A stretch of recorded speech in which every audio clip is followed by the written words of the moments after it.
Waste Asia में दुनिया के सबसे ज्यादा मुसलमान रहते हैं। रमजान के पाक महीने में खाड़ी में संग्राम है। इस पर विदेश मंत्रालय ने चिंता जताई। भारत सरकार ने युद्ध को जल्द से जल्द खत्म करने की वकालत की। भारत का कहना है कि बातचीत के जरिए समाधान निकाला जाए। युद्ध लंबा खिंचेगा तो इससे सिर्फ नुकसान ही होगा। ईरान ने स्ट्रेट ऑफ होर्मुज को टेम्परेरी बेसिस पर बंद कर दिया है। समंदर में 30% का इलाका दुनिया की ऑयल और गैस जरूरतों को पूरा करता है। खाड़ी के हिस्से का भारत पर 60% निर्भरता है। इस इलाके से ये व्यापार अगर बंद होता है तो भारतीय बाजारों पर इसका असर पड़ेगा। हालांकि सरकार का कहना है कि ऑयल, गैस, LNG के मोर्चे पर स्थिति बिल्कुल साफ है।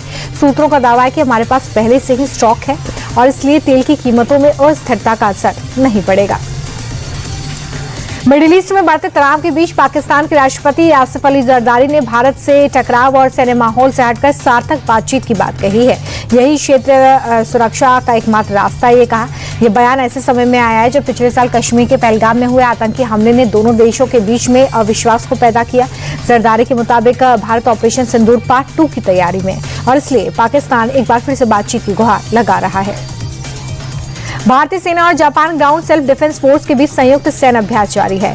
धर्म गार्जियन का 7वां एडिशन उत्तराखंड में चल रहा है। दोनों देशों के इस अभ्यास का लक्ष्य संयुक्त क्षमताओं को बढ़ाना, सैन्य सहयोग को मजबूत करना। दोनों देशों की सेनाओं के बीच ये अभ्यास 24 फरवरी से 9 मार्च 2026 तक चलेगा। दोनों देशों की सेनाओं के 120 सैनिक अभ्यास में भाग ले रहे हैं। उपेंद्र कुशवाहा का नाम राज्यसभा के लिए फाइनल हो गया है। कुशवाहा राष्ट्रीय लोक मोर्चा से एनडीए के उम्मीदवार होंगे। होली के अगले दिन उपेंद्र कुशवाहा नॉमिनेशन दाखिल करेंगे।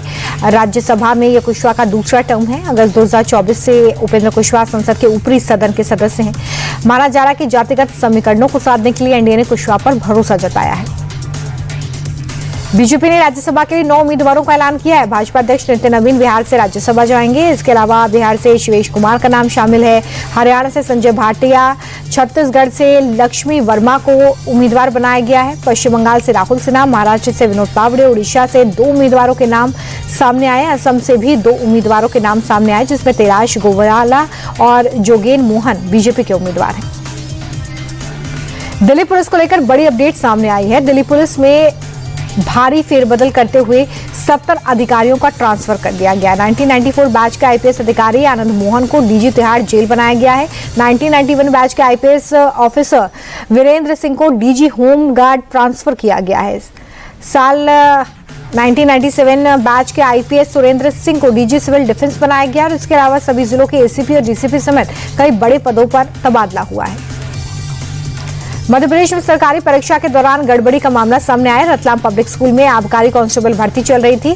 इसी दौरान 12 कैंडिडेट्स ऐसे थे जो 2 घंटे के एग्जाम को 15 मिनट तो किसी ने आधे घंटे में पूरा कर लिया।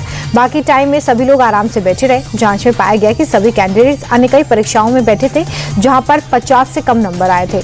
पुलिस ने सभी 12 आरोपियों को अरेस्ट किया है। सबकी मदद करने वाले व्यक्तियों का पता लगाया जा रहा है। यूपी के उन्नाव में आगरा लखनऊ एक्सप्रेस वे पर हादसा हुआ और हादसे की तस्वीरें सामने आई हैं। तेज रफ्तार बेकाबू पिकअप डिवाइडर से टकरा गई। इसमें 3 साल की मासूम सहित पिकअप चालक की मौत हो गई है, जबकि एक महिला समेत 4 लोग जख्मी हैं। टक्कर के बाद लोग 15 फीट दूर तक गिरे। मौके पर पहुंची रेस्क्यू टीम ने घायलों को अस्पताल में भर्ती कराया। छत्तीसगढ़ का सुकमा कभी नक्सलियों का गढ़ माना जाता था। अब यहाँ की महिलाएं नई इबारत लिख रही हैं। महिलाएं जंगली खजूर के पेड़ से गुड़ बनाकर मार्केट में बेच रही हैं। पेड़ से टपकते रस को एक बर्तन में स्टोर किया जाता है, फिर उसकी गंदगी को निकालकर बॉईल किया जाता है। आखिर में ठंडा होने के बाद मार्केट क्वालिटी वाला गुड़ आपके सामने है। इससे लागत का खर्च भी कम लगता है और गुड़ की कंसिस्टेंसी और क्वालिटी को तो आप खुद ही देख सकते हैं। होली से ठीक पहले चंद्र ग्रहण के चलते देश के सभी प्रमुख मंदिरों के कपाट बंद हैं। काशी विश्वनाथ, अयोध्या में राम मंदिर समेत देश के सभी मंदिरों में धार्मिक सतर्कता देखी गई। सुबह सूतक काल के दौरान ही मंदिरों के कपाट बंद हो गए थे। भक्तों के दर्शन और पूजा अर्चना अस्थायी रूप से स्थगित किए गए थे।